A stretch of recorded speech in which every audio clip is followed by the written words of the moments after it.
At Highland Hill Farm, we work no matter what happens, whether it's rain, sleet, snow, or sunshine. Yesterday it was almost up to 70 degrees, and we planted, I don't even know, I think like 650 trees. And we finished last night about 7:30, and it was pretty dark.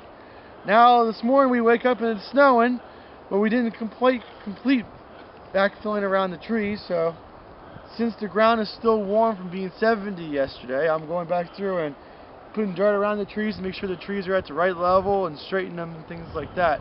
Even though there's snow on the ground, the ground is still workable.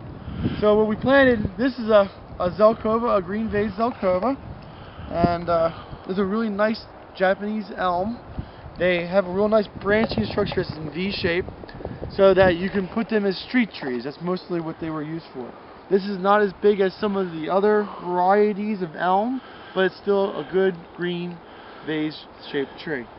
Now coming over here, these guys here I haven't got to yet, but this is called a Yoshino cherry. Yoshino cherries is not as big as an elm or an oak or a maple. They get about 35, maybe 40 feet tall, depending on the circumstances that you're planting them in. They do like moist, well-drained soils, something that they do need. What's really nice about this Yoshino is that they have a real nice white flower, but they do leaf a little bit before they start to flower. They're not like the Okami where they flower first. These guys, when we put these in, I'll have to go back through and straighten them, and this one here probably will need a stake so we get a straight stem to it. We'll probably go through and maybe trim just a little bit of the tips of them, because Yoshinos should be trimmed at time of planting, of bare root planting, but not planting when you're planting in your landscape. So this guy over here, this is also Yoshino. And the last thing we have in the field, this is forest pansy redbud. These redbuds, each and every redbud will have to be staked, unfortunately. That's just the way that redbuds are. You really can't grow a tree form redbud without staking it. And what we're going to do is we're going to let them leaf out, and they sometimes have dieback when we plant them, so we'll cut back whatever dies off and go from there with it. These guys still also need to be healed in. They were tamped in, but we still have to put a little bit better around the soil with it. And we'll see how much we can get done before it gets too much snow on us.